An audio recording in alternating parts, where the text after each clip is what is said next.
Can you tell me the difference between this and this?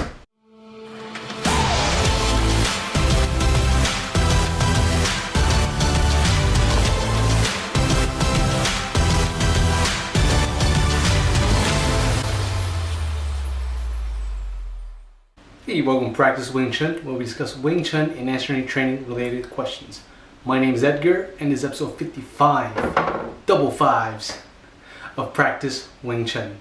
And today we're going to talk about a topic that we've kind of covered previously. It's about distance and stepping in. And before this video started, I asked you, can you tell the difference between this and this? So let me tell you right now what the difference is. So right now, from this distance, I am hitting my opponent, right? But the thing is, this is the full amount of power I can apply to my opponent from this distance, because my arm is already fully extended. There's no way for me to add additional power. Yes, I could torque it a little bit and use my hips to generate some power, but still, I am kind of at my limit of where I can, or of how much power I can exert to my opponent. And now let's look at the other option. So I start off from here, but what's the difference between here and here? So now I still have additional power because I have a bend in my arm. My arm is not fully extended yet, meaning I still have power from my arms, from my body, to fully strike my opponent, to fully move my opponent, because I still haven't reached the limit of how far my arm can go. So once again, from here, I'm already done. This is all I can really do. But from here, I'm not done yet. I still have the full range of a punch. And this is something that I want to discuss, because in, let's say, Chisa, when we're at such a close distance training and we do a lot of strikes and things like that, sometimes strikes that are landed like this, where just the fingers hit your opponent. I know when I was a beginner, I would think that, man, landing my fingertips on my Dai Si Hing, my older senior student in class, like if I could land a hit on them with my fingertips, I consider that like super awesome. That, wow, I can't believe I did this. I finally landed something on this super senior student who's like much more experienced than I am. Now the problem with that thinking is, this is not a strike unless this is towards the eyes.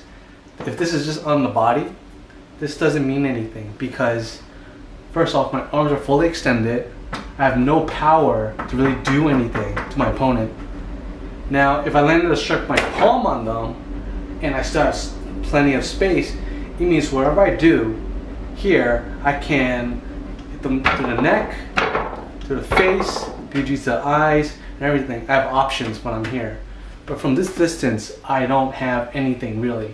I just have wherever I can touch. So what do you do in this instance where your arms are already fully extended and you're barely touching your opponent? I would say step in, close that distance. So whatever you're doing, even if you land a strike, step in and close the distance. And while you're doing this, you're also making it harder for your opponent to counter strike. With less space for them to maneuver around, they kind of get jammed because you're blocking them. You're closing the distance, you're jamming them, you're blocking them. So now let's practice a simple drill to kind of just work on striking and closing the distance. Simply, when you're stepping in, you have all the weight on your back leg. So you're stepping in this way. I have one leg ahead of me and one leg behind me. So think of it like when you shift it to one side, but then you're just stepping in. Now for the drill, essentially you want to just start from the center. Just step in, step back, alternate legs, and then step in and then step back. And once you get comfortable with that motion of stepping in and out, things like that, throw in your strikes. So I would just extend my arm and step in, alternate. So you want your striking arm to be the opposite of your leading leg.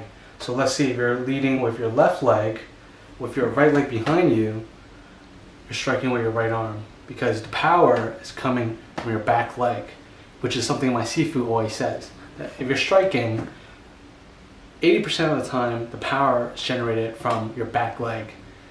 There will be occasions where you rely on the front leg for power, but majority of the times, I would say at least 80% of the time, the power comes from the back leg.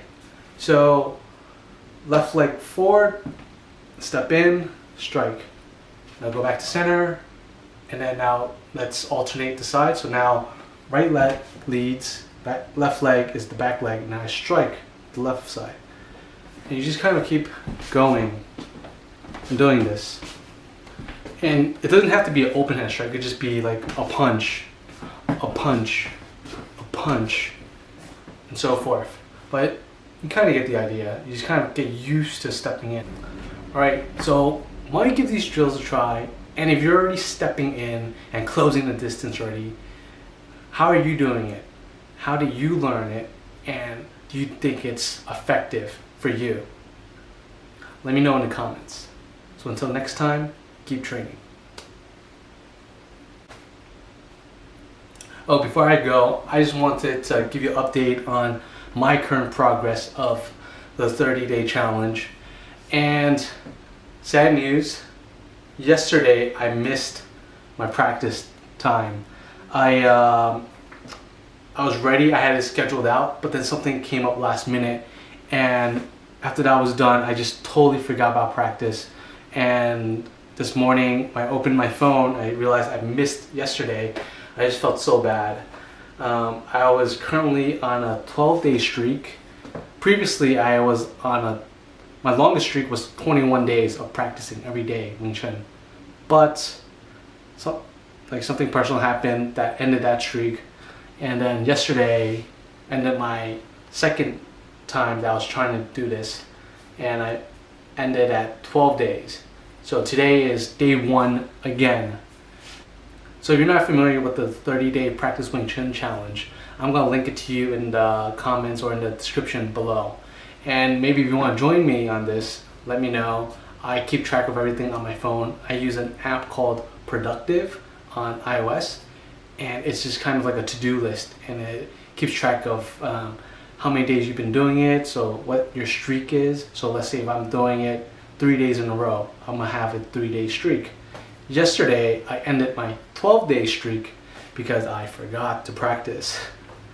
So if you want to join me, once again, all the information will be in the video I linked to you, and hopefully if you can finish this before I do, I'm gonna try to think of something to give away for completing the challenge. Alright, so see you next time.